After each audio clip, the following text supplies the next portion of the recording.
what's up guys? My name is David Thomas. I'm a barber stylist here in Los Angeles, California. I've been doing hair for almost 15 years. I have many clients with different hair types and textures, and they all have one thing in common.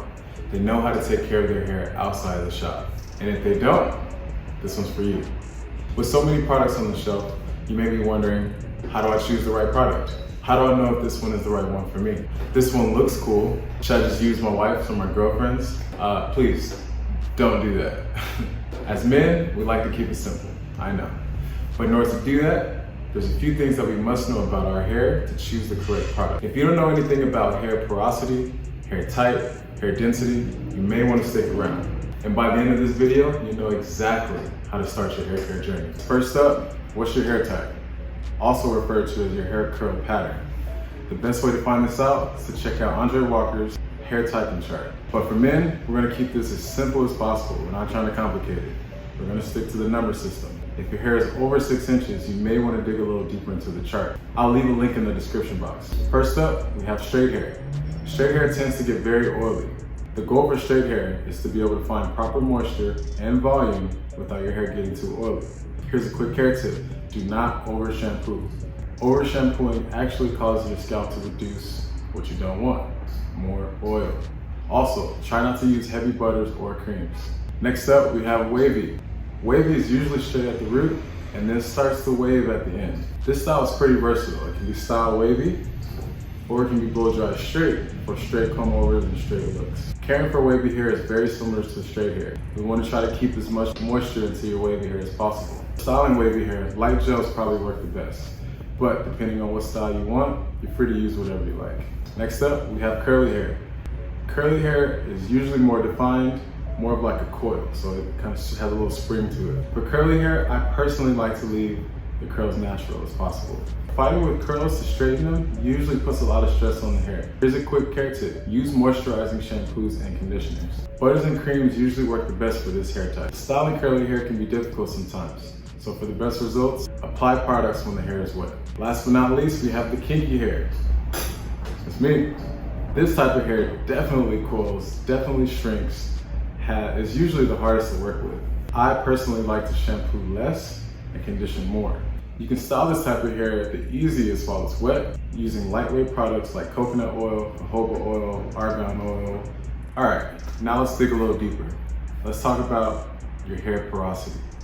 Simply put, how well does your hair absorb and retain moisture? For low porosity, the cuticles are bound very close together, or they're overlapping, which makes it really hard for water and moisture to penetrate the hair shaft. And if it does get wet, it takes forever to dry.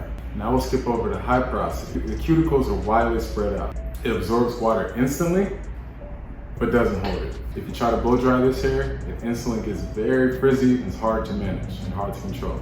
How do you find your porosity? There's a few tests you can do to find your hair porosity. Choose whatever you have time for. The float test is the most common way to find out your hair porosity. Grab your cup, fill it up with water, take a couple of hair strands, drop it in, see where your hair ends up. If it floats at the top, you have low porosity. If it sinks somewhere in the middle, it's normal. If it drops, high porosity. I personally don't like this method because our hair always has oil in it. Water and oil don't mix, so the hair is usually gonna float. If you do try it, try with clean, dried hair. Another test you can try, which is what I use, is the spritz method. Take your water bottle, spray a small section of the head. Watch what it does. Does it bead up or does it absorb right away? If the water beads up, you have low porosity. If it absorbs instantly, high porosity. But also take a look at how long it takes for it to dry. Another way you can try, which I personally can't do, you take a few strands of hair and just glide back and see how it feels. If it's smooth but the hair feels really thick, you have low porosity. If it feels thin and kind of brittle, you have high porosity. And let's talk about some hair care for low porosity. Use a shampoo with words like clarifying, purifying, exfoliating to help penetrate the cuticle. Also try using a penetrating oil before shampoo. Something like moringa oil, argan oil, baobab oil, rosehip oil. Put the oil on, let it sit, maybe about 5-10 minutes, then shampoo it out. Products for low porosity hair usually depends on your hair type, but in general, I personally like to use butters like shea butter or coconut oil. Something lightweight, but effective enough to penetrate the cuticle. When dealing with your high porosity hair, if it's possible, take a break from blow drying your hair.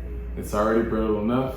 Don't add more damage to it. Depending on how you even got high porosity hair, could have been a number of chemicals, colors, relaxers. Try to stay away from color. Try to use protein-focused shampoos. Shampoos that contain the word keratin treatments, reconstructing, amino acids, protein. For products, use the same thing. Protein focus. You need to put more protein back in your hair. Last but not least, we have hair density. How many strands of hair do you have on your head? Me personally, I have a lot of hair. I would be considered high density. For low density hair or thin hair, try to find a shampoo that has the words thickening, volumizing, something with biotin.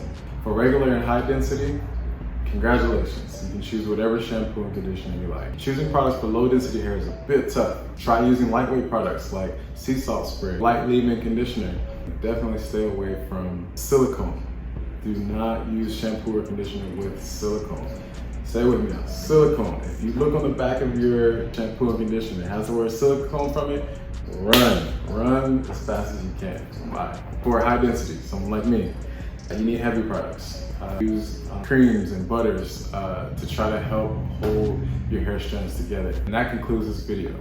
Once you know these 3 things, you'll be able to choose what products are best for you, and more importantly, which products to stay away from. I hope this video guides you in the right direction. I have some links listed down below for products that I use and recommend to my clients. If you have any questions, please let me know in the comments below. Thanks for watching. If you like this video, like and subscribe, and I'll be sure to let you know when the next video comes out.